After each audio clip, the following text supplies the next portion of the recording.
ध्यान में अष्टाध्यायी काशिका वृत्ति के साथ हम सभी लोग पढ़ रहे हैं और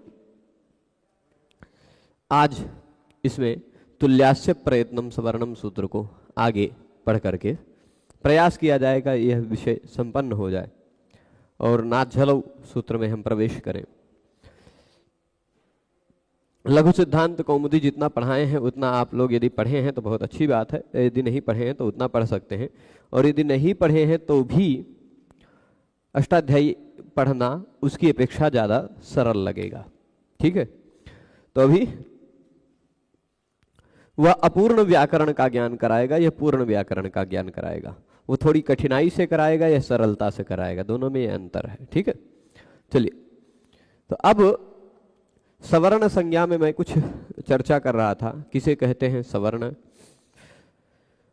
इसमें बताया गया था कि आस्य यानी उच्चारण स्थान और प्रयत्न यानी आभ्यंतर प्रयत्न, स्पृष्टता, ईषत स्पृष्टता, विवृतता और संवृतता, ये चार जो आभ्यंतर प्रयत्न हैं, इन्हीं के आधार पर ज्ञात होता है कि कोई वर्ण किसी वर्ण का सवर्ण है या नहीं।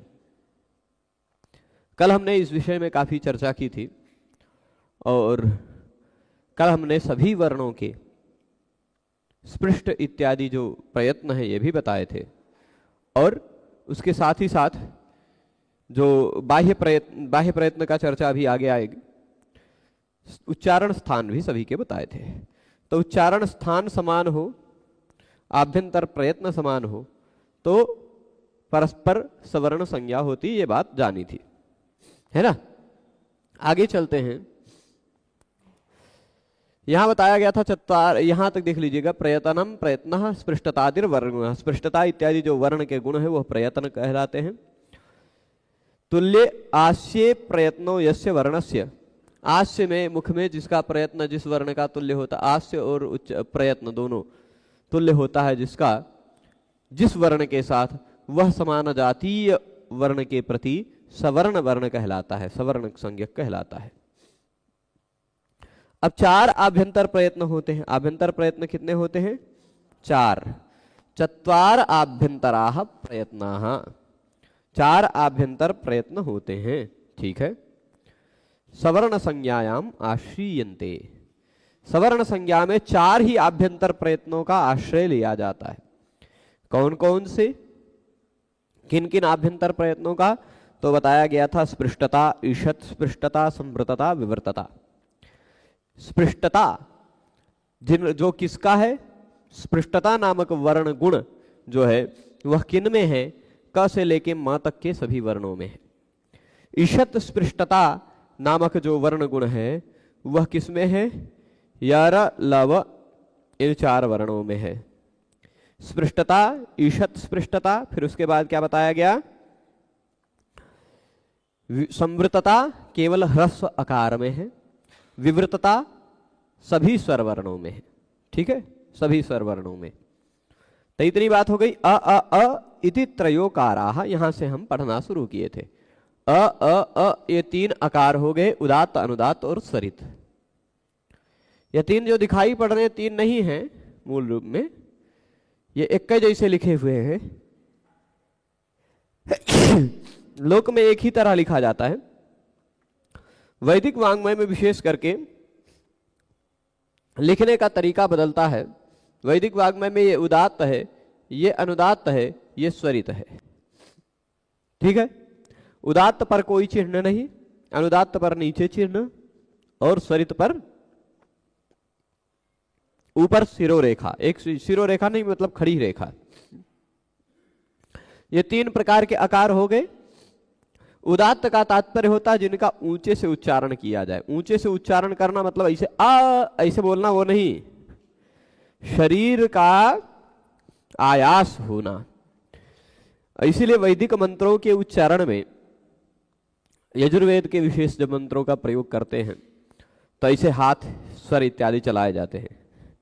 हाथ को ऊपर करने से शरीर के जो अवयव हैं और अवयवों का भी ऊपर जाना होता है और उसी के कारण वर्ण थोड़े और ऊंचे से उच्चरित होते हैं।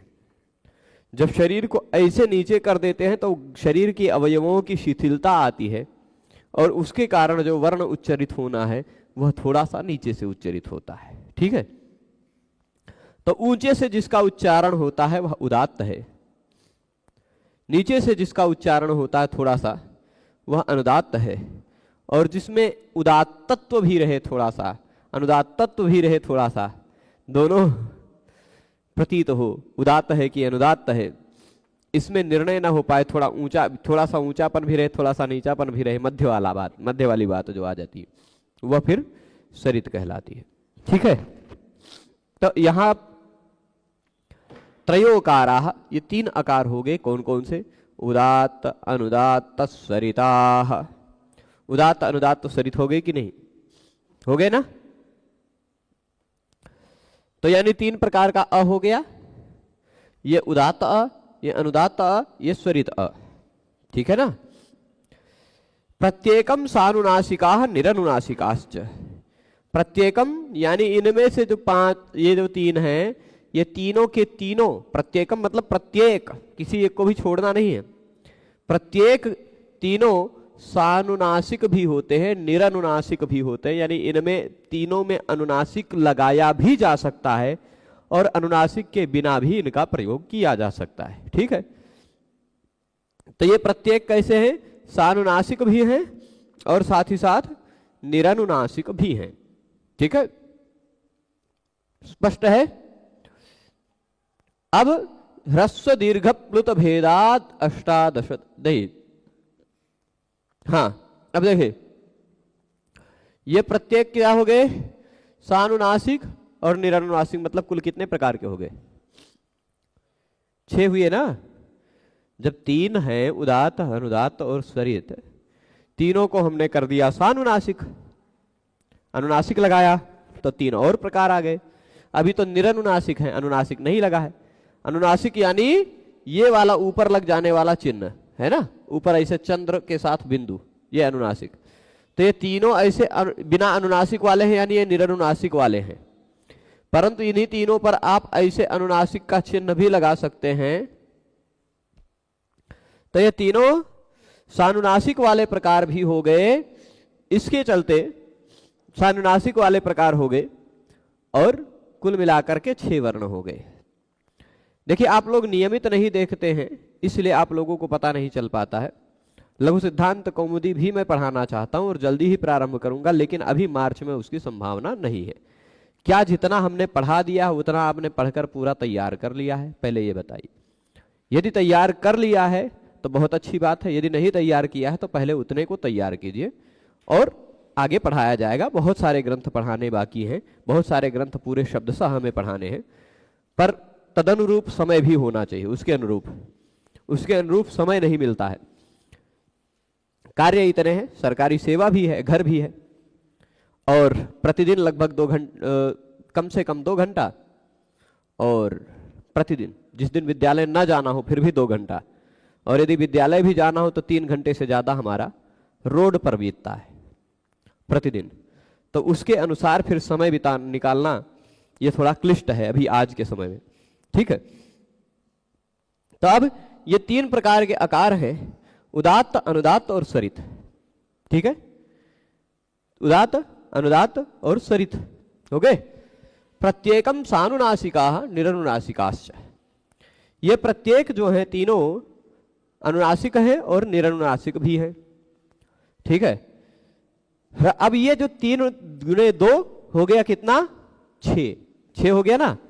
ये अभी ह्रस्व ही देख रहे थे, ह्रस्व हो गया 6 प्रकार का। इसी तरह दीर्घ भी हो सकता है, आ 3 सानुनासिक निरनुनासिक। दीर्घ भी 6 प्रकार का इसी तरह हो सकता है, और प्लुत भी इसी तरह 6 प्रकार का हो सकता है। तो ह्रस्व दीर्घ प्लुत भेदात अष्टादशधा विद्यन्ते। 18 प्रकार के हो जाया करते हैं। कौन? स्वरवर्ण। ठीक है, आ जो है यही 18 प्रकार का हो गया। ठीक है, प्रभु आपके इस प्रश्न का कई बार आ चुका है प्रश्न। मैं अभी आज शुरुआत में ही बोल दिया हूं कि आप उपशास्त्री में हो, चाहे जो बालक इस व्याख्यान को क्रमशः देख रहा है उसमें मैंने अब तक कम से कम 10 बार बता दिया है कि लघु सिद्धांत कौमुदी की अपेक्षा अष्टाध्यायी का अध्ययन सरल है।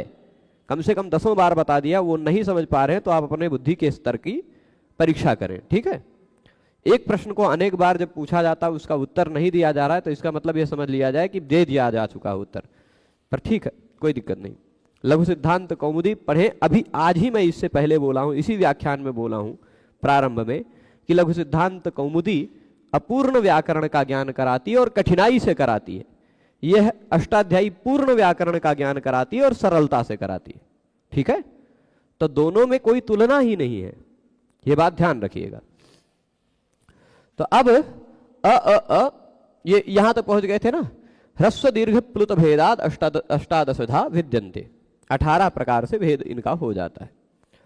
तथा इवर्ण, उसी तरह इवर्ण भी 18 प्रकार का हो जाता है।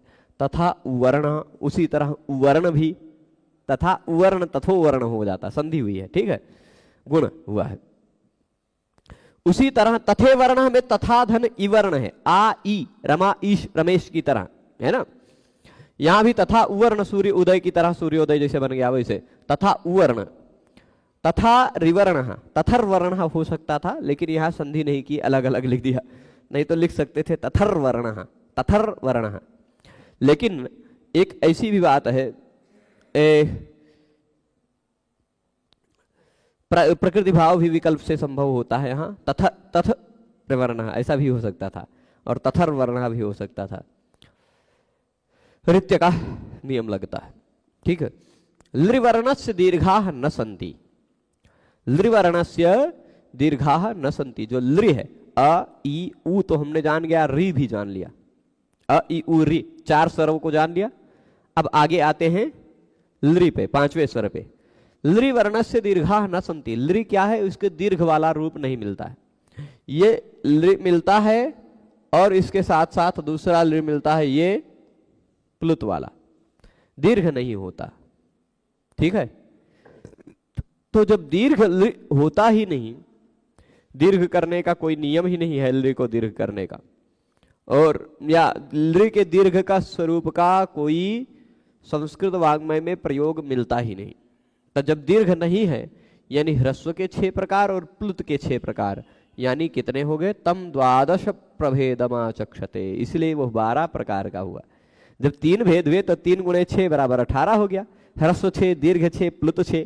तो जब दीर्घ नहीं है तो 6 घटा लीजिए 18 में से, यानी 12, 6 ह्रस्व 6 प्लुत, है ना। तम 12 प्रभेदम आचक्षते, उसको 12 प्रभेद वाला कहा जाता है। वो कितने प्रकार का होता है, लृ 12 प्रकार का ही होता है। संध्यक्षराणाम ह्रस्वाः न सन्ति, और संध्यक्षर जो हैं ए ओ ऐ औ, ये जो 4 हैं इनके ह्रस्व नहीं होते। ए जितने समय में आप अ को बोल सकते अ, उतने समय में ए नहीं बोल सकते।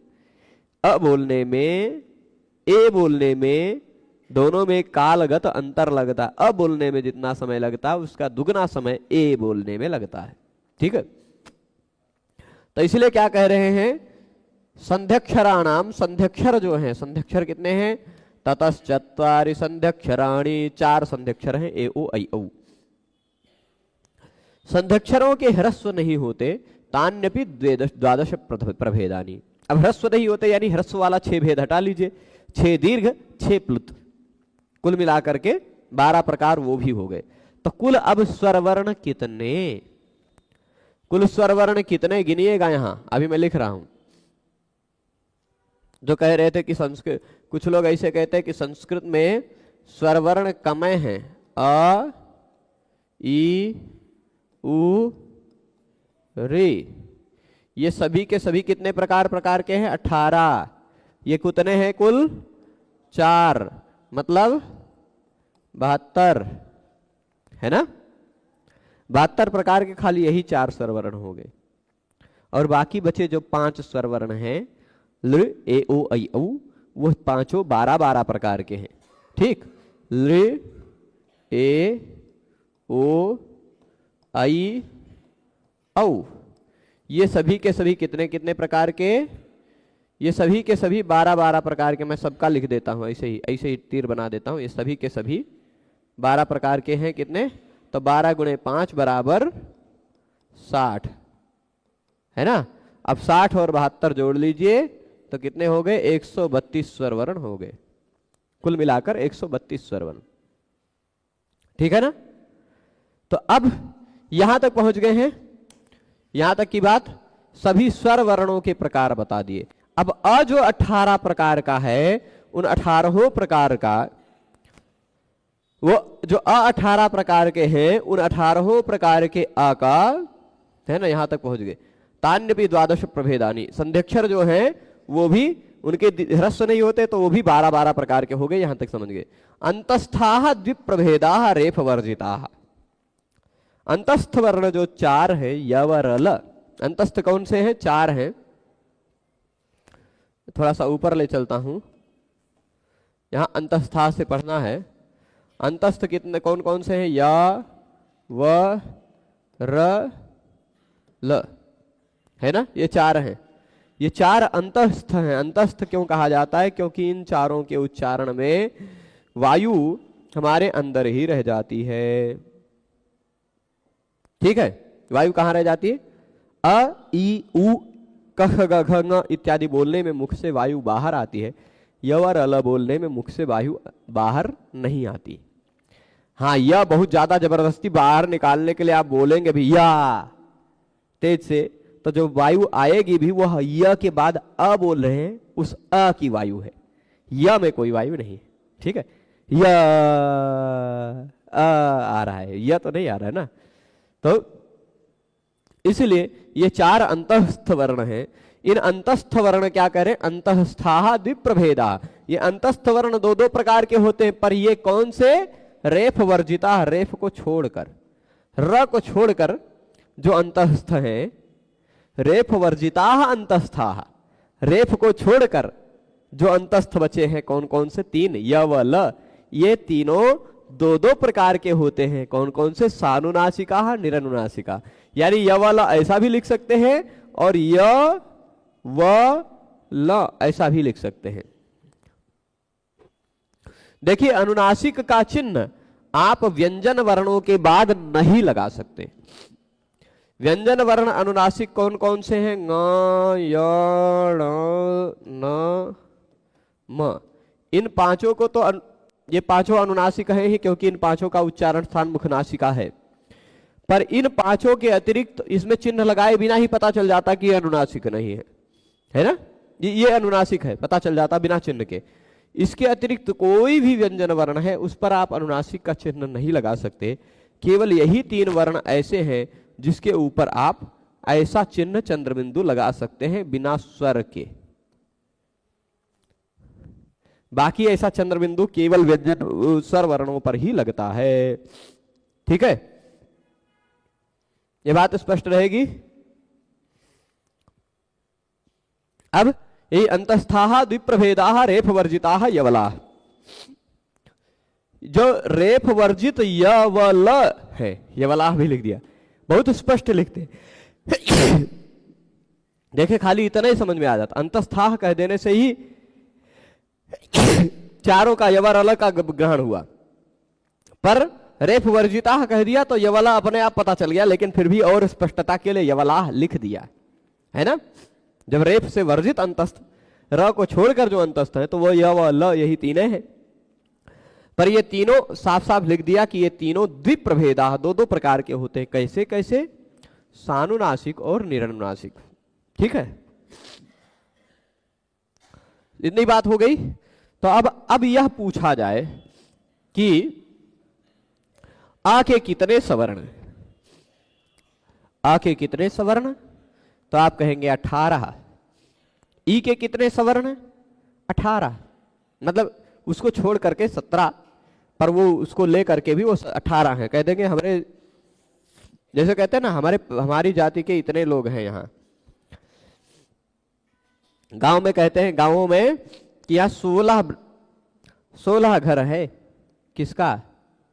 बढ़इयों का 16 घर है, ऐसे कहते हैं हमारे यहाँ। कहते हैं यहाँ तिवारी लोगों का 26 घर है, तो 26 तिवारी आपस में सवर्ण है ना। तो वैसे ही ये अ कितने हैं, 18 हैं, यानी सवर्ण हो गए अ 18 सवर्ण, क्योंकि उन 18 अ का उच्चारण स्थान कंठ और उन 18 अ का आभ्यंतर प्रयत्न विवृत। संवृत भी है 6 का, लेकिन वह क्यों है वो अभी बताएंगे। पर मूल रूप से विवृत भी तो है, विवृत भी तो है।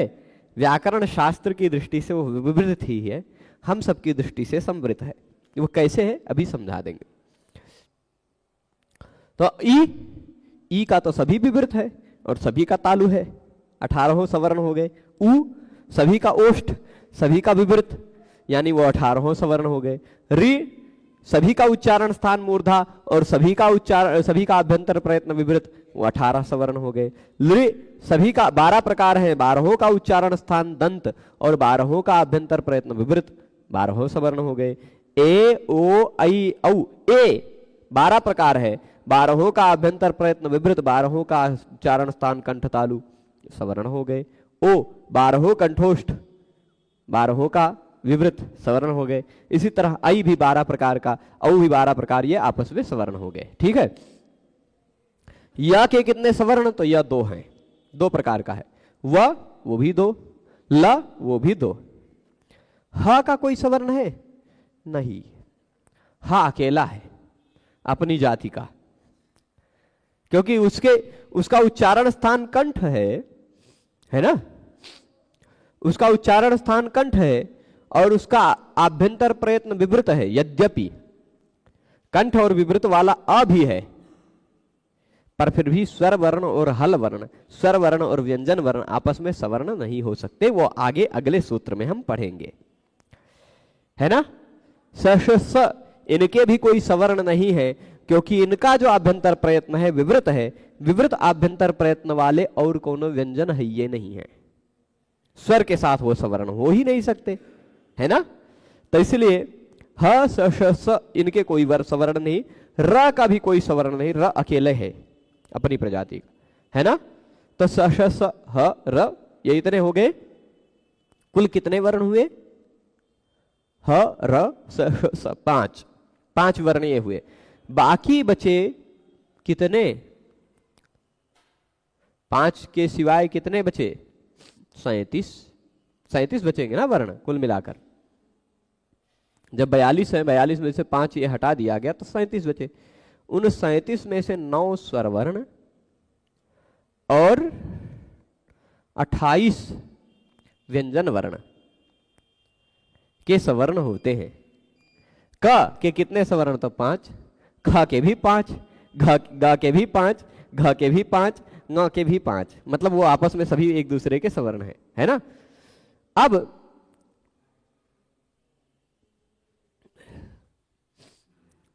अद्य काशिकावृत्त्याः पृष्ठ संख्यां वदतु भो। प्रतिदिनं तथा एव अग्रे भवति।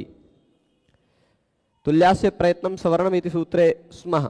ह्यः यत्र यावत् पठामः तत्र यावत् लेखन्या अंकनं कर्तुं शक्यते, ततः विज्ञातुं शक्यते यदत्र अद्य कुत्र स्मः वयम्। पृष्ठ संख्या इदानीं 26 27 एवं वर्तते। हाँ मैं बता रहा था यहां पर कि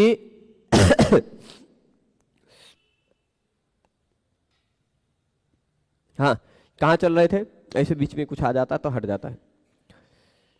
ये सवर्ण क ख ग घ ङ च छ ज झ ञ ये एक दूसरे के सवर्ण हो गए। 5, इन पांचों के 5 सवर्ण ऐसे कह सकते हैं। ट ठ ड ढ ण ये भी 5 सवर्ण है, क्योंकि उच्चारण स्थान और आभ्यंतर प्रयत्न सवर्ण है ना।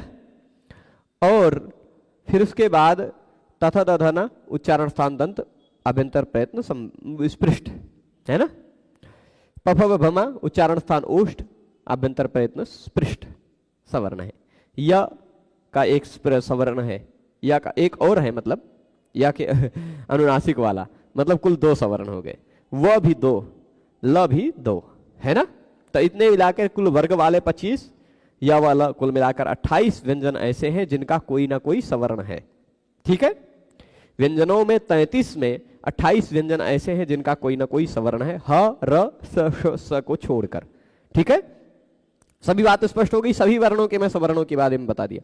ह र स श स के कोई सवर्ण नहीं है। ह स श स का हो सकता था सवर्ण, परंतु नहीं है, ये अभी अगले सूत्र में पता चलेगा ना, आज झलो। और र का भी एक सवर्ण री भी हो सकता था संभवतः, परंतु र का तो आभ्यंतर प्रयत्न ईशत स्पृष्ट है, आभ्यंतर प्रयत्न अलग होने के कारण उसका कोई सवर्ण नहीं हो सकता था। ठीक है, रा का कोई सवर्ण नहीं। परंतु यम वर्ण वैदिक व्याकरण में काम आएंगे, यहां नहीं काम आएंगे। जब आएगा ऐसा कुछ प्रसंग आएगा तो बता देंगे। ठीक है, यहां रेफोष्मणाम सवर्णा न संति, ये बात भी बता रहे हैं। रेफ और उष्म वर्णों के सवर्ण नहीं है। रेफ मतलब रा, उष्म मतलब सह, ये 4 वर्ण उष्म है ना। तो कुल मिलाकर 5 वर्णों के सवर्ण नहीं है। ये बात मैं निष्कर्ष में पहले ही बता चुका हूं। बाकी बचे 37 वर्ण के कोई ना कोई सवर्ण होते हैं। आ फिर से गिना रहा हूं, अ 18 सवर्ण, ई 18 सवर्ण, उ 18 सवर्ण, रि 18 सवर्ण, लि 12 सवर्ण, ए 12 सवर्ण, आई 12 सवर्ण, ओ 12, औ 12, 9 के सवर्ण मिल गए। बाकी बचे 25 व्यंजनों के, 25 जो ग्रुप वाले व्यंजन है हो गए, उनके 25 मतलब क के 5, ख के भी 5 ऐसे ही गिना जा सकता है। फिर उसके बाद य वाला 25, 9 34 और 3 य वाला 37, 37 वर्ण के कोई ना कोई सवर्ण है। ठीक है, वर्ग्यो वर्गेण सवर्ण, एक वर्ग का कोई वर्ण अपने वर्ग के किसी वर्ण के का सवर्ण होता है। प्रत्येक वर्ग का कोई वर्ण अपने वर्ग के दूसरे वर्णों के साथ सवर्ण होता है। का सवर्ण क्या है तो क ख ग घ ङ। च का सवर्ण क्या है च छ ज झ ञ। ट का सवर्ण क्या है ट ठ ड ढ ण।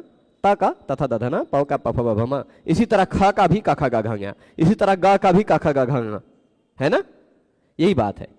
तो इसी तरह च का च छ ज झ ञ, छ का भी च छ ज झ ञ, ज का भी च छ ज झ ञ, झ का भी च छ ज झ ञ। ये सब एक दूसरे के ऐसे सवर्ण देखने हैं। स्पष्ट है अंतर, मतलब बात तो समझ गए है ना। वर्ग्यो वर्गेण सवर्ण। अब उदाहरण देना शुरू कर रहे हैं। यहां तक हमने बताया आस्य क्या है, उच्चारण स्थान। प्रयत्न क्या है, प्रयत्न करना, जो 4 प्रकार के हैं, स्पृष्ट, ईशत स्पृष्ट, विवृत और संवृत है ना। ये 4 हैं, ये 4 प्रकार के 4 प्रकार के हैं। अच्छा, हमारे पास कुछ ऐसे ऐसे महान विभूति प्रश्न करने फोन करते हैं। अभी एक फिर फोन आ रहा था उस व्यक्ति का, तो ध्यान आ गया। दोपहर में एक व्यक्ति का फोन आया, वो फोन उठाते ही हेलो, मुझे पहचानते हैं? अब भाई हम ब्रह्मा जी तो है नहीं कि सबको पहचानते रहेंगे, सबका नाम मकान नहीं।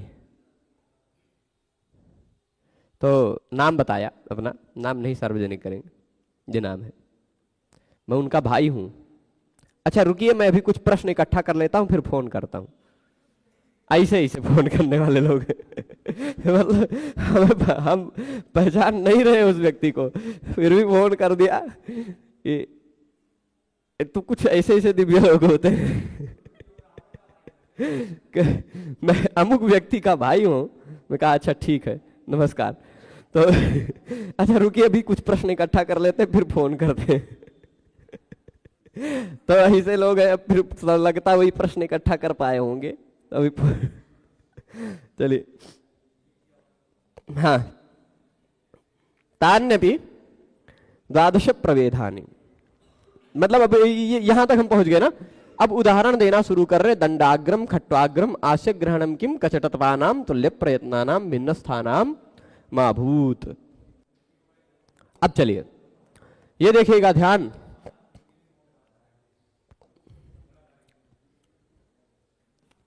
उदाहरण दे रहे। दंड अग्रम, ठीक, दंड धन अग्रम। हाँ,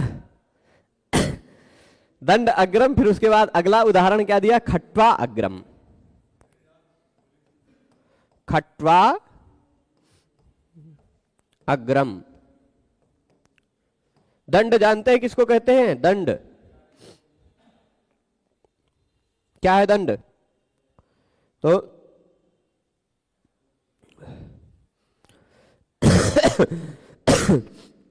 दंड कोई एक डंडा होता है जिसके सहारे दंडी लोग चलते हैं दंडधारी लोग। तो दंड का अग्रभाग को दंडाग्र कहा जाएगा, ठीक है। दंड में अंतिम अक्षर कौन सा है, जिन लोगों को ड दिखाई पड़ रहा है वो लोग व्याकरण ना पढ़े जिन लोगों को दंड में अंतिम अक्षर ड दिखाई पड़ रहा है वो लोग व्याकरण जल्दी नहीं समझ पाएंगे, पहले अंतिम अक्षर देखना सीखिए। दंड 2.5 अक्षर प्रेम का उस वाला नहीं है वो, ठीक है। तो यहां दंड में कितने अक्षर हैं, दंड में कुल मिलाकर 5 वर्ण हैं, ठीक है। द अ ण ड अ 5 वर्ण है। अंतिम वर्ण क्या है दंड में, अ, ठीक है। और इसका पहला वर्ण क्या है, अ। अ यहां पर अंतिम वर्ण क्या है, आ, वो मत देखिएगा, अंतिम वर्ण क्या है, आ, पहला वर्ण क्या है, अ, ठीक है। स्पष्ट है। एक सूत्र है, सूत्र आप लोगों ने बहुतों बार सुन रखा होगा, थोड़ा बहुत भी जो व्याकरण का अध्ययन करते हैं, वर्गस्थ पंचम वर्ण का भी नासिकाधिक्य उच्चारण स्थान होने के पर भी वर्ग के अन्य वर्णों के साथ स्वर्ण होता है, तद्वत एकार का तालवाधिक्य उच्चारण स्थान होने पर भी आकार के साथ सवर्णता क्यों नहीं हुई। हाँ, प्रश्न ऐसे होते हैं चल इसको पहले समझा दूं। हाँ, दंड अग्रम, दंड, यहां देखिए एक सूत्र है बहुत प्रसिद्ध है, अकह सवर्णे और दीर्घः। सूत्र पढ़ा होगा या सुना होगा,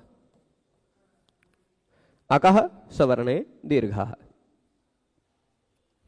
बहुत सामान्य सूत्र है। कहता क्या है, पहले हो अक, क्या हो, अक, उसके तुरंत बाद हो सवर्ण, पहले हो अक उसके तुरंत बाद हो सवर्ण। तो अक और सवर्ण दोनों को हटा करके दोनों के स्थान पर एक दीर्घ आ जाया करता है, ठीक है। ये देखिए ये अक है, दंड में अंतिम वर्ण अ, अक है। अग्र का पहला वर्ण सवर्ण है कि नहीं, अ का सवर्ण है ना, ये अ, ये उसका सवर्ण अ, 18 सवर्ण है ना अ के, उनमें से एक ये भी है। तो इस कारण ये अ और ये अ दोनों हट जाएंगे और इन दोनों के स्थान पर एक दीर्घ, ये देखिए ये भी अ हट गया तो ये ड आधा हो गया है ना, अ हटा तो, और इस अ दोनों के स्थान पर एक दीर्घ आ गया तो बन गया दंडाग्रम, बन जाएगा। यहां भले ही एक अ है, दीर्घ है, भले ही दीर्घ है, दोनों तरफ दीर्घ हो तो भी आएगा दोनों के स्थान पर दीर्घ ही। डबल ह्रस्व हो तो भी दीर्घ, एक ह्रस्व एक दीर्घ तो भी दीर्घ, और दोनों दीर्घ हो तो भी दीर्घ है ना, क्योंकि दीर्घ से ज्यादा दीर्घ नहीं करना है। अब खट्वा अग्रम, यहां एक दीर्घ, यहां ये देखिए अक है, ये रहा उसके बाद सवर्ण, आ का सवर्ण अ है ही, 18 सवर्ण होते हैं एक दूसरे के, तो अ उसके बाद ये सवर्ण, इन दोनों के स्थान पर दीर्घ आ जाएगा। अब दीर्घ ऑलरेडी लिखा ही है तो हो गया खट्वाग्रम, बन गया। ऐसे ही दंडाग्रम खट्वाग्रम ये बन जाएगा। प्रश्न अब यहां उठाते हैं, ये खाली अ का उदाहरण दिया है, ऐसे ही शची ये कहते हैं, हाँ कोई दूसरा उदाहरण देते हैं, रुचि है ना, और उसके बाद लेते हैं रुचि का स्वामी, कोई रुचि होगा, कोई रुचि नाम की कोई कन्या होगी, उसका ईश, ठीक। और एक उसी तरह का ले लेते शची, और फिर इधर ईश। ये अक, उसके बाद सवर्ण, ये भी अक, उसके बाद सवर्ण, तो दीर्घ हो जाएगा। दो दीर्घ है तो भी दीर्घ होकर शचीश, एक दीर्घ है एक ह्रस्व है तो भी दीर्घ होकर रुचीश। ठीक है, रुचीश, शचीश। इसी तरह ऊ का भी उदाहरण हो सकता है, दोनों देखे, भानु, उदय, है ना, और फिर उसके बाद और कौन सा उदाहरण दे, और किसका, उ, उ किसी का, हाँ। क्या, प्लुत कहां आएगा, कहां आएगा, पहले कि बाद में, किस जगह पर आप प्लुत को लाना चाह रहे हैं?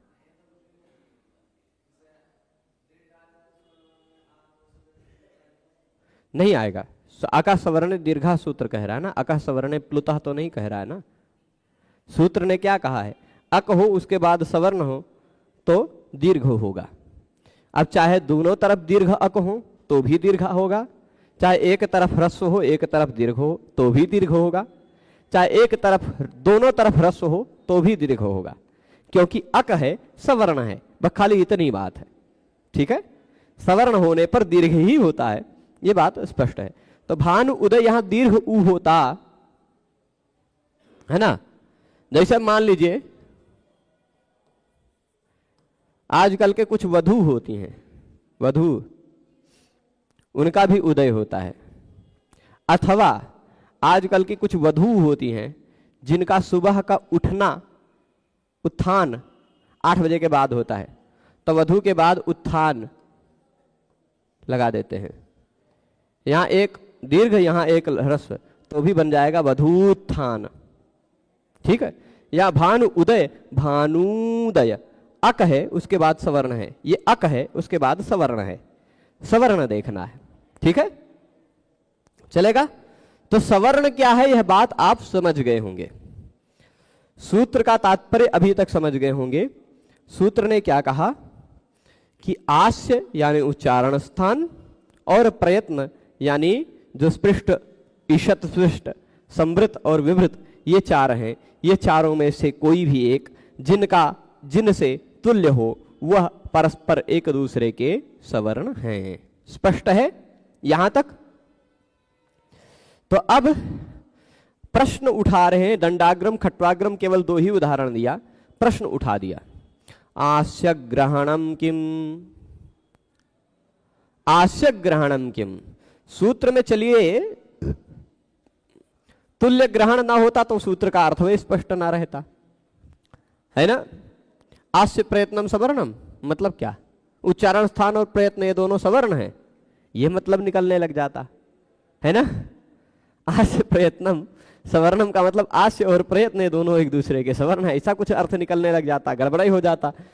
तो अब जब प्रश्न हुआ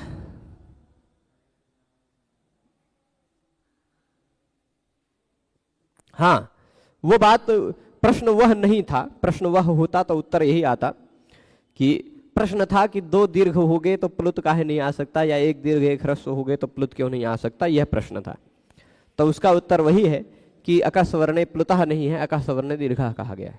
यदि कहीं भी पहले प्लुत होता बाद में कोई स्वरवर्ण होता तो फिर संधि नहीं होती, प्लुत प्रगृह्या अचि नित्यम, इस सूत्र से प्रकृति भाव हो जाता है।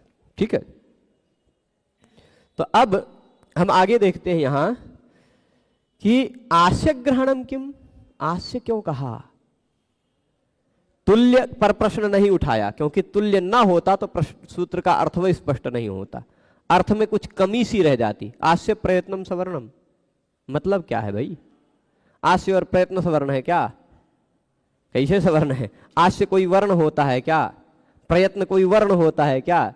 जब आस्य भी कोई वर्ण नहीं है, प्रयत्न भी कोई वर्ण नहीं है, आस्य मतलब उच्चारण स्थान है, प्रयत्न मतलब बोलने में किया जाने वाला प्रयत्न है ना। तो ये दोनों कोई वर्ण नहीं है, तो ये दोनों एक दूसरे के सवर्ण कैसे हो गए? ये मतलब सूत्र का तात्पर्य ही नहीं स्पष्ट होता। इसी कारण तुल्य पर प्रश्न नहीं पूछा, आस्य पर प्रश्न पूछ रहे हैं कि आस्य ग्रहण क्यों किया गया। चलिए ठीक है, आस्य ग्रहण नहीं करते हैं। जिस प्रश्न उठाना यही होता है, आस्य ग्रहणम किम, आस्य का ग्रहण क्यों किया गया। तो जब जिसका ग्रहण क्यों किया गया ये पूछा जाए, तुरंत उसको हटा कर देखिए क्या होता है। उसको हटाएं तो सूत्र क्या बन गया? तुल्य प्रयत्नम सवर्णम। आस्य हटा दिया हमने, आस्य हटाया ना। यहां ऊपर से सूत्रवा हटा लेते हैं, यही लिख देते हैं सूत्रवा में। सूत्र में से हम आस्य को यदि मिटा दें तो क्या हो जाएगा? सूत्र तुल्य, ये थोड़ा सा राइटिंग गड़बड़ हो जाती है मेरी कभी कभी। तुल्य प्रयत्नम, हाँ सही बात कहा, हमेशा गड़बड़ हो जाती है। अभी कुछ कुछ थोड़ा लिखने लगे हैं थोड़ा सा, नहीं तो पहले हम लिखते थे और हम ही खुद 2 दिन बाद पढ़ना हो तो हम खुद नहीं पढ़ पाते थे क्या लिखा है। तो तुल्य इतना खराब लिखते थे, लेकिन अब पढ़ सकते हैं, है ना। तो तुल्य प्रयत्नम सवर्णम, तुल्य है प्रयत्न जिसका वो वर्ण सवर्ण हो जाएगा। तो यानी उच्चारण स्थान के तुल्यता की जरूरत ही नहीं है, खाली प्रयत्न की तुल्यता देखनी है ना। ऐसा हो जाता कि नहीं? अर्थ होता कि नहीं?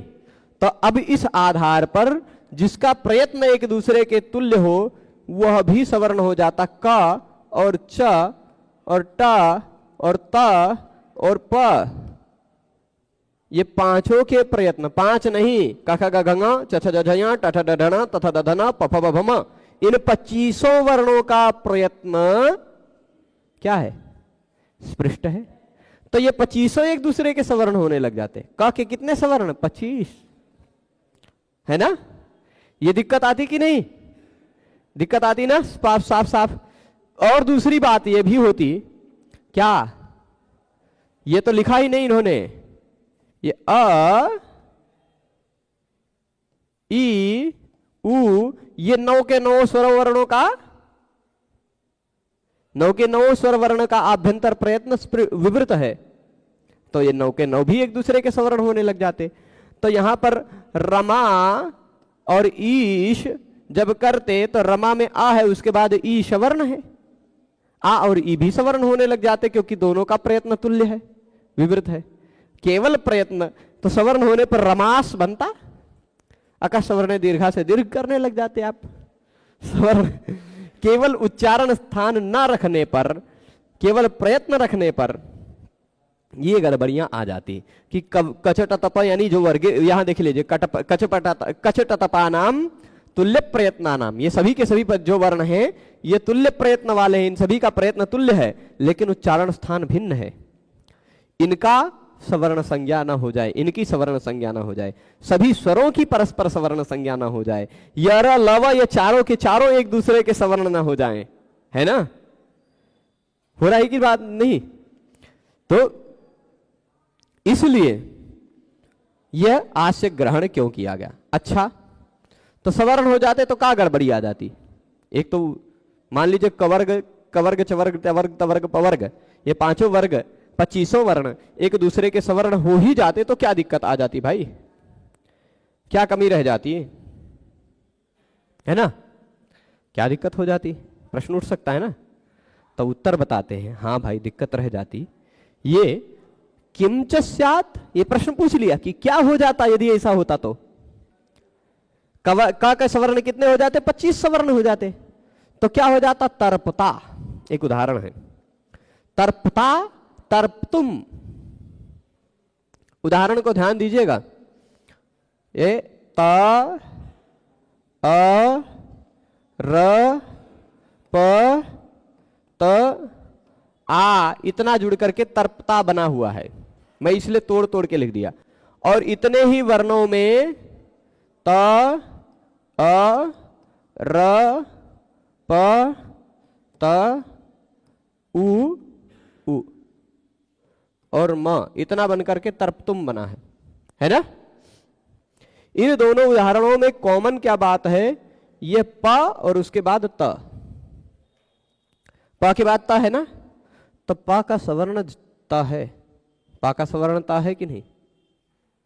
जब सारे वर्ण, सारे व्यंजन 25 एक दूसरे के सवर्ण होने लग जाते तो प का सवर्ण त है। प का सवर्ण त है। एक सूत्र है झरो झरी सवर्णे, वो कहता है, क्या कहता है? पहले हो झर, उसके बाद फिर हो झर। कौन सा वाला झर? सवर्ण झर।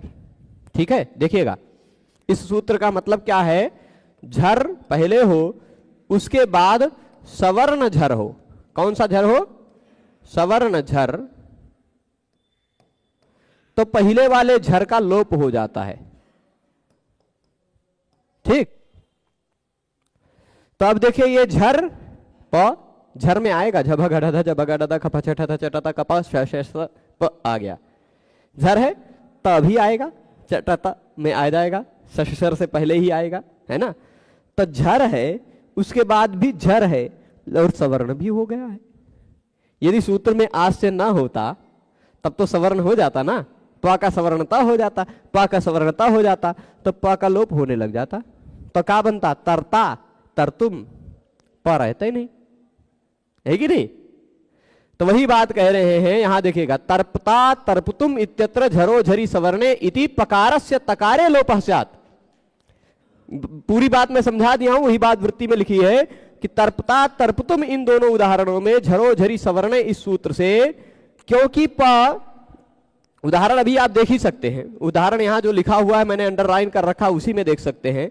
प के तुरंत बाद जो ता है, उस ता के कारण प का लोप होने लग जाता झरो झरी सवर्ण से, क्योंकि प भी झर है, ता भी झर है, और तो दोनों एक दूसरे के सवर्ण भी हो गए होते यदि आज से ना होता सूत्र में। तो यदि सूत्र में आज से ना होता तो प और ता भी सवर्ण होते।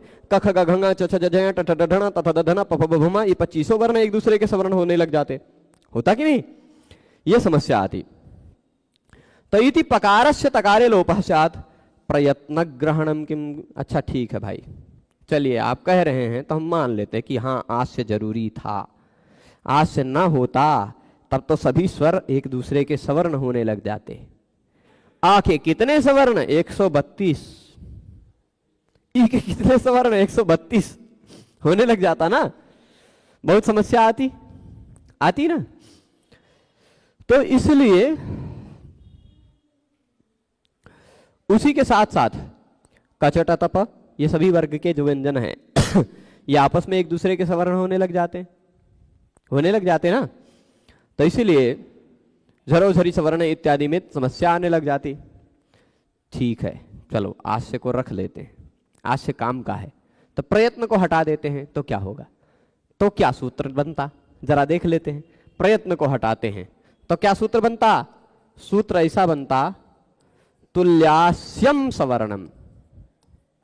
विभक्ति तो लगानी पड़ती ना, तुल्यास्यम सवर्णम, यानी जिसका उच्चारण स्थान एक दूसरे का तुल्य हो वह सवर्ण है। यही तो तात्पर्य होता है ना। जिनका उच्चारण स्थान तुल्य हो वह सवर्ण है। ठीक है, आस्य प्रयत्नम कह के सवर्ण को अन्वर्थ संज्ञा पढ़ा। आवृत्ति तंत्रादि में सादृश्य रूप अर्थ करके सादृश्यम तुल्यत्वेन व्याख्यान किया जा सकता है। गुरुजी व्याख्यान गौरव होगा परंतु वर्णकृत लाघव होगा। हाँ कोई दिक्कत नहीं, किया जा सकता है। व्याख्यान में तो व्याख्यान तो भगवान पाणिनि ने नहीं किया है ना, व्याख्यान तो व्याख्याताओं की वाणी है, उनके बुद्धि में। अब व्याख्यान में विशेष करके जब सूत्र का व्याख्यान करते हैं तो व्याख्यान करते समय गौरव और लाघव की अपेक्षा होती है, पर उतनी नहीं होती जितना सूत्र में होती है। क्योंकि व्याख्यान करते समय यह ध्यान रखना होता है कि किस शब्द के प्रयोग से सर्वबोध्य होगा, अधिक सरलता से अधिक लोग समझ पाएंगे। और यह चिंतन करते हुए व्याख्यानकर्ता जो लिखता है, व्याख्यानकर्ता की बुद्धि में जो शब्द आते हैं वह शब्द वो लिखता जाता है, उसका प्रयोग करता है। जैसे बहुत सारे ऐसे लेखक हैं, आप करपात्री स्वामी जी की पुस्तकों को पढ़िए, उनमें जो उनकी संस्कृतनिष्ठ शब्दावली है वो सभी के समझ में नहीं आती है, वो सभी के समझ में नहीं आएगी। यद्यपि उन्होंने व्याख्यान किया है, पर वो व्याख्यानकर्ता का स्वयं का स्वारस्य होता है, वह अपनी स्वयं की इच्छा होती है कि किन शब्दों का चयन करें। ठीक है, चलिए, तो अब यहां प्रयत्न ग्रहणम किम, प्रयत्न ग्रहण क्यों किया गया? प्रयत्न ग्रहण न करते तो क्या होता? तुल्यास्यम सवर्णम, ऐसा सूत्र होता, यानी जिसका उच्चारण स्थान एक दूसरे के समान हो, वह सभी वर्ण एक दूसरे के सवर्ण हैं, यानी अ क ख ग घ ङ ह और अ क ख ग घ ङ ह और विसर्ग, ये सभी एक दूसरे के सवर्ण होने लग जाते। चलिए, व्यंजन नहीं हो पाता, पर क ख ग घ का ह तो होने लग जाता, क ख ग घ ङ का सवर्ण ह तो होने लग जाता, क्योंकि ये सारे का उच्चारण स्थान वो है ना। अब इसी तरह हाँ, इचु यशा नाम, इन्होंने उदाहरण दिया प्रयत्न ग्रहणम किम का, क्या व्याख्यान देते हुए कह रहे हैं कि इचु यशानाम तल्यस्थानानाम भिन्न प्रयत्नानाम माभूत। तात्पर्य क्या है? ई चा छ ज झ य श, ई तो मान लीजिए स्वर वर्ण है, उसका च वर्ग य और श से स्वर्ण नहीं हो सकता है, ना झलऊ सूत्र के कारण, अगला जो आने वाला सूत्र उसके कारण, परंतु च छ ज झ य का य भी सवर्ण होने लग जाता, श भी सवर्ण होने लग जाता कि नहीं? क्योंकि उच्चारण स्थान च छ ज झ य का जो है वही य का भी है, वही श का भी है ना। ट ठ ड ढ का जो उच्चारण स्थान है वही र का भी है, वही श का भी है, तो ट का सवर्ण र और श भी होने लगते कि नहीं? तो इसीलिए इचु यशानाम तुल्य स्थानानाम, तुल्य स्थान वाले हैं ये सभी वर्ण, पर भिन्न प्रयत्न वाले हैं, इन सब की सवर्ण संज्ञा न हो पाए, इसलिए प्रयत्न ग्रहण किया। यदि सवर्ण संज्ञा हो जाती तो क्या होता? किम च स्यात्, मतलब यदि सवर्ण संज्ञा हो जाती ई च वर्ग य श की, तो क्या होता? तब फिर उदाहरण देंगे, अरुश्च्योततीत्यत्र झरोझरि सवर्णे इति शकारस्य चकारे लोपः स्यात्। अरुश्च्योतति, यही उदाहरण दिया है ना यहां। हाँ, अरुश्च्योतति, हाँ ठीक है, देख लेते हैं। इसमें देखिए खाली इतना ही श दिख रहा है, श और उसके तुरंत बाद है डबल स कर दिया है, एक ही श होना चाहिए, मुझे ऐसा लग रहा है, इसी कारण गड़बड़ लग रहा है। कहाँ गया? एक ही लिखा है ना पुस्तक में, एक ही श है ना, तो इसलिए डबल स हो गया, गलती है। एक श है, उसके बाद च है, ठीक, तो श का सवर्ण च है, श का सवर्ण च है ना। च यदि श का सवर्ण है तो झर ये भी है, झब घटता खप चटता चटता कपश स में आ जाता है ना, झब घटता जब घटता खप चटता चटता कपश स में ये श भी आता है, च भी आता है। झर के बाद झर हो, वो भी सवर्ण वाला, तो लोप होने लग जाता है पहले झर का, यानी श का लोप होने लग जाता है ना। इत्यत्र झरोझरि सवर्णे इति शकारस्य चकारे लोपः स्यात्, च के कारण, चकारे यानी च के परे रहने के कारण शकारस्य लोपः स्यात्, श का लोप होने लग जाता, च के कारण श का लोप होने लग जाता। ठीक, अब चलेगा, यहां तक समझ गए। तुल्यास्य प्रयत्नम सवर्णम में आस्य क्यों ग्रहण किया ये भी बता दिया, प्रयत्न क्यों ग्रहण किया ये भी बता दिया। तुल्य की जानने की अपेक्षा नहीं है, सवर्ण बताने की अपेक्षा नहीं है ना। सवर्ण एक अन्वर्थ संज्ञा है, अन्वर्थ संज्ञा का तात्पर्य वह संज्ञा होती है जो संज्ञा अपने अर्थ का अनुगमन करती हो, है ना, सवर्ण संज्ञा।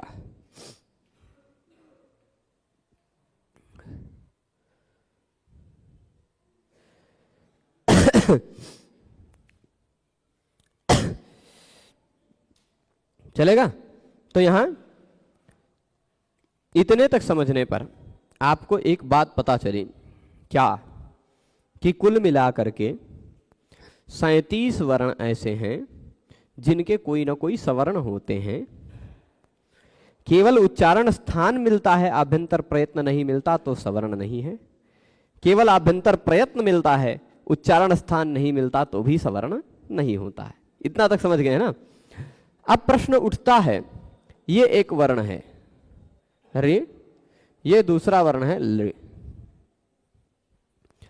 इन दोनों को आरक्षण दे रहे हैं, आरक्षण दे रहे हैं भगवान कात्यायन। क्या आरक्षण दे रहे हैं? देखिएगा, कह रहे हैं री के बाद री है, उच्चारण स्थान क्या है इसका? मूर्धा। इसका क्या है? आभ्यंतर प्रयत्न ये एक जैसा ही है, विवृत ही है। री का भी विवृत, लृ का भी विवृत। ठीक, री का भी आभ्यंतर प्रयत्न विवृत है, लृ का भी आभ्यंतर प्रयत्न विवृत है, समान है, पर आज उच्चारण स्थान अलग अलग है, मूर्धा और दंत। इस कारण से सूत्र में निर्देश के अनुसार इन दोनों को सवर्ण नहीं कहा जा सकता, है ना। सूत्र के हिसाब से तो यही है ना कि इन दोनों, ये दोनों एक दूसरे के सवर्ण नहीं हैं, परंतु भगवान कात्यायन ने इन दोनों को सवर्ण संज्ञा करने के लिए एक वार्तिक लिखा, ऋल वर्णयोर मिथः सवर्ण्यम वाच्यम, ऐसा वार्तिक लिखा है। उसी की व्याख्या यहां करते हुए यहां लिखा है इन्होंने, ऋकार लृकारयोः सवर्ण संज्ञा वक्तव्या। रे, ऋकार लृकारयोः, रि और लृ इन दोनों में भी सवर्ण संज्ञा होती है। क्यों? ये दोनों भले ही एक दूसरे के उच्चारण स्थान की दृष्टि से समान न हो, फिर भी इन दोनों को कुछ विशेष अभिप्राय की सिद्धि के लिए इन दोनों को सवर्ण माना जाता है। कभी कभी परस्पर दो सवर्ण में थोड़ा बनता नहीं है, कुछ विशेष अंतर दिखाई पड़ता है, विशेष अंतर दिखाई पड़ता है, फिर भी सवर्ण हो जाते हैं, कभी कभी ऐसा होता है। पर यह एकमात्र अपवाद उदाहरण है। रि और लृ ये दोनों एक दूसरे के उच्चारण स्थान समान न होने पर भी सवर्ण है। ठीक है। अब क्यों होत्री लृकार है, यहां पर क्या हो जाएगा? होत्रीकार हो जाएगा। थोड़ा सा गड़बड़ टाइप का लिखा है पर मैं बता रहा हूं, होत्री और लृकार है। होत्री लृकार क्या होता है, मतलब क्या है? देखिए, यज्ञ में जब यज्ञ करते हैं तो यज्ञ में कई ऋत्विज होते हैं। क्या होते हैं? ऋत्विज। उनमें से ऋग्वेद के प्रधान ऋत्विज होते हैं होत्री, जिनको होता भी कहा जाता है। जैसे मातृ को माता, पितृ को पिता, वैसे होत्री को होता बन जाता है शब्द। होता जो ऋत्विक हैं, उन होता ने किसी मंत्र का प्रयोग करते समय उनको लृ बोलना था। उद्गाता ने भी किसी मंत्र का प्रयोग करते समय लृ बोलना था।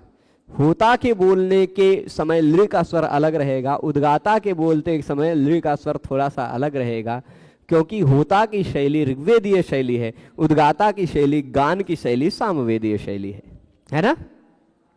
तो होता वाला लृ, हमें ऐसा कहना, होता जी ने जो लृ बोला वो वाला, और उद्गाता जी ने जो लृ बोला वो वाला लृ। तो होता का लृकार कैसा है वह बताने के लिए हमको होत्री धन लृकार करना पड़ेगा समास करने के बाद। तो होत्री में रि है और लृकार का रि है, इन दोनों में भी सवर्ण हो जाए तो हम ऐसे बोल सकें, क्या ये लिखें, हो रि दीर्घ कर सकें, होत्रिकारः ऐसा बना सकें। ठीक। उभयोर ऋवर्णस्य लृवर्णस्य चांतरतमः सवर्णो दीर्घो नास्तीति ऋकारः एव दीर्घो भवति। देखिए, दीर्घ क्या हो गया? रि, क्योंकि लृ का तो दीर्घ होता नहीं है ना, लृ का तो दीर्घ होता नहीं, और दोनों का समान दीर्घ ऐसा हो कुछ कि एक बार रि कर दें एक बार लृ कर दें, ऐसा तो कुछ हो नहीं सकता। लृ का दीर्घ होता नहीं, इसलिए रि ही दीर्घ हो जाता है ना। तो होत्रिधन लिकार होने पर होत्रीकार हो जाएगा, दीर्घ री वाला, इस तरह वाला। ये टाइपिंग में नहीं आया तो एक री लिखकर फिर दूसरा री लिख दिया गया है ना। टाइपिंग में दीर्घ वाला री नहीं आ पाता है कभी कभी किसी किसी फॉन्ट में, तो वही कर दिया गया है। ठीक है, अब होत्रिकारा हो गया। ये इतनी बात समझे आप लोग पूरी तरह से। हाँ, होत्रि लृकार, इसमें री है उसके बाद लृ है, ये दोनों एक दूसरे के सवर्ण है, तो अक के बाद सवर्ण हो तो पूर्व और पर दोनों के स्थान पर दीर्घ हो जाता है। यही सूत्र है अका सवर्ण दीर्घा। ठीक है, तो इसके स्थान पर जो होत्रिकार ऐसा हुआ, दोनों रिवर्ण और लिवर्ण का अंतरतम, दोनों के सदृशतम, दोनों का समान सवर्ण दीर्घ कोई वर्ण है ही नहीं, इसलिए ऋकार ही दीर्घ हो गया। ऋकार एवं दीर्घ होती, होत्रिकारा में री ही दीर्घ हुआ। अब इसमें सवर्ण संज्ञा तो की है भगवान पाणिनि ने, पर सवर्ण का प्रयोग कहां कहां किया है ना। सवर्ण इस शब्द का प्रयोग कहां कहां किया है, यह प्रश्न उठता है। अच्छा, अभी कैमरे में देखा तो हमको पता चला कि हमारी शिखा खुल गई है, ये मुकुट पहनते पहनते। चलिए, हाँ, होत्रिकारः तक पहुंच जाएंगे ना, तो री ही होगा सवर्ण दीर्घ। अब इस सवर्ण का प्रयोग कहां कहां किया है भगवान पाणिनि ने, तो कह रहे हैं जो भी संज्ञा होती है उन संज्ञा का कुछ ना कुछ फल होना चाहिए ना, तो उसका प्रयोग करना चाहिए ना। झरो झरी सवर्णे अकः सवर्णे दीर्घ अनुस्वारस्य यही पर सवर्ण, सवर्ण तो कहा है ना। तो ऐसे इत्यादि सूत्रों में कहां कहां उन्होंने सवर्ण कहा है, उस बातों को हम सोच लेते हैं, देख लेते हैं कितने सूत्रों में उन्होंने सवर्ण शब्द का ग्रहण किया है।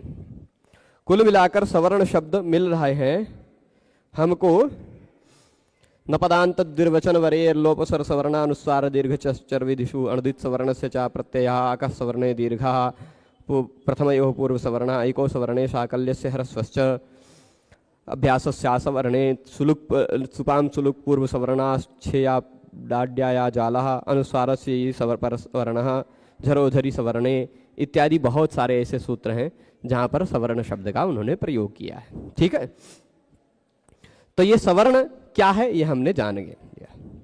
सवर्ण क्या है ये हमने जान लिया। इसमें कुछ बात है जो जानना आवश्यक है संक्षेप में अब इसका निष्कर्ष बता देते हैं, है ना। संक्षेप में इसका निष्कर्ष बता देते हैं, एक सिद्धांत और बता देते हैं, फिर इस विषय को समाप्त करेंगे। ठीक है। उच्चारण स्थान जो है कुल कितने हैं, मुख्य रूप से उच्चारण स्थान है कितने, 8 कुल मिलाकर बनते हैं, पर हो जाते हैं कई, है ना, मिश्रित करके।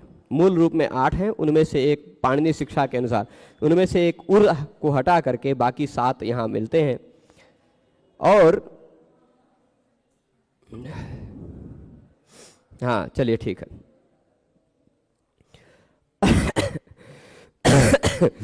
चलिए, तो अब मुनित्रय को भगवान क्यों कहा जाता है, क्योंकि है भगवान, सम्मान में हम लोग कहते हैं, है ना। चलिए, प्लुत के बाद होने पर एक प्रश्न इनका था शिवम जी का, वो देख लेते हैं।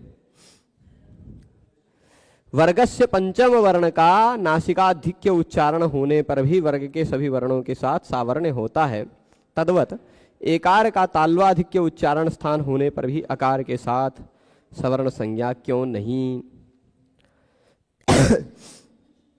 कई प्रयोजन हो सकते हैं, पर मुख्य प्रयोजन यही कह लिया जाए कि सूत्र में उसको भगवान पाणिनि ने साफ साफ पृथक उल्लेख किया, अलग रूप से फिर से उल्लेख किया। स्वर का सवर्ण एक दूसरा स्वर हो, यह नहीं होता। हाँ, कभी कभी अंतादिवच्च इत्यादि सूत्रों में यह प्रसंग आपको कुछ कुछ मिलेगा कि अंतादिवच्च में जब एकादेश होता है तो वह ए जो हुआ है यदि, तो वह ए अ की तरह भी कभी कभी गिना जाता है, ई की तरह भी कभी कभी गिना जाता है, ऐसा होता है। परंतु ऐसा कुछ विशेष सवर्ण संज्ञा का कहीं उल्लेख मिलता नहीं इनमें, है ना। फिर भी चिंतनीय है, अच्छा प्रश्न है। एक प्रश्न आया है, क्या बता दीजिए प्रभु।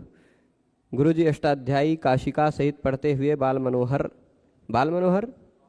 माँ, बाल मनोहर माँ, अच्छा बाल मनोरमा, बाल मनोहर माँ, अच्छी बात है, आ गई। बाल के मन का हरण करने वाली ही होती है माँ, इसलिए बाल मनोहर है ना। तो बाल मनोरमा और तत्वबोधिनी कवर हो जाएगा कि नहीं? कुछ बातें नहीं होंगी, कुछ बातें हो जाएंगी, अधिकांश हो जाएंगी। ठीक है, अब चलेगा, एक बात बताना इसमें और आवश्यक है, अ वाली बात। जरा जिसके पास भी अष्टाध्यायी है वह निकाल लेगा। हमने देखा कि ये इसका आभ्यंतर प्रयत्न विवृत है, इसका विवृत है और इसका संवृत है, देखा ना, है ना। पर यहां यह बात क्लियर करके नहीं बताई गई है, ये अ इत्यादि सूत्रों को पढ़ते समय क्लियर होगी, पर अभी आपको बता दे रहे हैं। व्याकरण शास्त्र के किसी भी सूत्र की दृष्टि से देखा जाए तो ये अ भी विवृत है, ये भी विवृत है। भाष्यकार ने अयुण सूत्र के व्याख्यान में भी पहला ही वाक्य लिखा है, अकारस्य विवृतोपदेशक कर्तव्यः आकार ग्रहणार्थः। आ का विवृत उपदेश करना है, क्यों? क्योंकि अ के ग्रहण से आ का भी ग्रहण हो जाए, इसलिए। ठीक है, क्यों? ये अ जो है ये विवृत है। आप कहेंगे कि गुरुजी अभी आपने बताया कि ये तो संवृत है और फिर आप बता रहे हैं कि ये विवृत है, का है जरा भी बताइए। जैसे कह दें कुछ एक शंकराचार्य जी हैं, एक शंकराचार्य जी हैं वर्तमान में, उनके विषय में कुछ लोग कहते हैं कि ये ब्राह्मण है और कुछ लोग कहते हैं ब्राह्मण नहीं है। तो एक ही व्यक्ति दोनों कैसे हो सकता है? या तो ब्राह्मण होगा या तो ब्राह्मण नहीं होगा, है ना। तो वैसे अ के विषय में भी दोनों बातें आ गई, हालांकि वो ब्राह्मण ही है, ये पुष्ट है, प्रामाणिक है, पर कुछ लोग अपना कुतर्क चलाते रहते हैं। पर फिर भी यहां देखिएगा, अ आ इन दोनों में ये अ आप कहेंगे कि आप कह रहे हैं संवृत है और फिर कह रहे हैं कि नहीं विवृत है, तो क्या है? वास्तविक में ये संवृत ही है, पर हम लोग जब बोलेंगे तो इस वास्तविक में हम लोगों के बोलने में यह संवृत ही है, पर पूरे व्याकरण शास्त्र के सभी सूत्रों की दृष्टि में यह विवृत है। व्याकरण में दो भाग किया जाता है, व्याकरण शास्त्र को हम लोग दो भागों में बांटते हैं। व्याकरण में कुल 8 अध्याय हैं, 8 अध्याय में 32 पाद हैं, 32 पाद में से 29 पाद प्लस 3 पाद ऐसे बांटा जाता है। 29 पाद मतलब 7 अध्याय और 1 पाद, 7 अध्याय का 28 पाद हो गए और 1 पाद यानी 7.25 अध्याय, और 3 पाद मतलब 8वें अध्याय का दूसरा पाद, तीसरा पाद और चौथा पाद। ठीक चलेगा। तो ये अंतिम 3 पाद जो है ना अष्टाध्यायी में, वो सभी असिद्ध हैं। क्या हैं? असिद्ध हैं। इन अंतिम 3 पाद के सूत्रों के द्वारा जो भी कार्य किया जाता है वह इस 29 पाद के सूत्रों को नहीं पता चलता है। ठीक, ये बार बार बातें आएंगी पर अभी ही क्लियर बता दे रहे हैं। अंतिम पाद के 3 पाद के सूत्रों के द्वारा जो कार्य किया जाता है वह कार्य इन 29 पाद को नहीं पता चल पाता, और इन अंतिम 3 पाद में भी जो सूत्र हैं उन सूत्रों में बाद के सूत्र ने जो कार्य किया वो पहले के सूत्र को नहीं पता चल पाएगा, और उसके बाद के सूत्र ने जो कार्य किया वो पहले के सूत्र की दृष्टि में सब असिद्ध है। तो इस दृष्टि से अष्टाध्यायी का सबसे अंतिम सूत्र जो है वह सबसे ज्यादा असिद्ध सूत्र है। अष्टाध्यायी के सबसे अंतिम सूत्र ने जो कार्य किया वह कार्य अष्टाध्यायी के उस सूत्र के अतिरिक्त और किसी सूत्र को नहीं पता चलेगा कि हुआ है। यही बात है ना। तो अष्टाध्यायी के अंतिम सूत्र अ ने क्या कहा कि जो विवृत अ है ना उसको संवृत करो। विवृत अ के स्थान पर संवृत अ होता है। यह बात हमने अष्टाध्यायी पढ़ी तो हमको पता चल गया कि असंवृत है, इसलिए हम बोलने में उसको संवृत बोलेंगे, पर व्याकरण के और सारे सूत्रों को पता ही नहीं चला कि यह संवृत है। व्याकरण के और सूत्रों की दृष्टि में वह विवृत ही रह गया। ठीक है, इस कारण अ 18 प्रकार का होता है, सवर्ण 18 हैं, क्योंकि वो सभी विवृत हैं और सभी का उच्चारण स्थान कंठ है। ठीक है, व्याकरण शास्त्र के अंतिम सूत्र के अनुसार वो संवृत हो जाएंगे और व्याकरण शास्त्र के बाहर यानी लौकिक व्यवहार में वो संवृत रहेंगे। ठीक है, पर व्याकरण शास्त्र में इस सूत्र के अतिरिक्त अन्य सभी सूत्रों की दृष्टि से वह विवृत ही है। ठीक है, बात स्पष्ट है।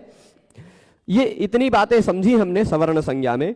अब इन बातों को समराइज करते हुए, है ना, और नाझलव सूत्र को पढ़ते हुए कल हम लोग सवर्ण संज्ञा के विषय को समाप्त करेंगे। ठीक है। जसी च से हरि को गुण प्राप्त है, तो क्या राम को गुण नहीं हुआ?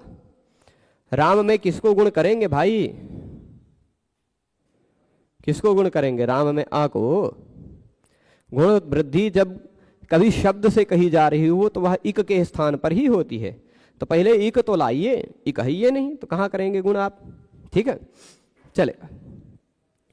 इस विषय को यहीं संपन्न करते हैं। अभी समय विलंब हो गया है और हम लोगों को अभी श्रीमद् वाल्मीकि रामायण का भी अध्ययन करना है। तो आज विषय को यहीं संपन्न करते हुए कल पुनः मिलेंगे नाझलव सूत्र के साथ और सवर्ण संज्ञा का उपसंहार करेंगे। ठीक है, सभी लोग जुड़े रहे उसके लिए सभी को बहुत बहुत धन्यवाद।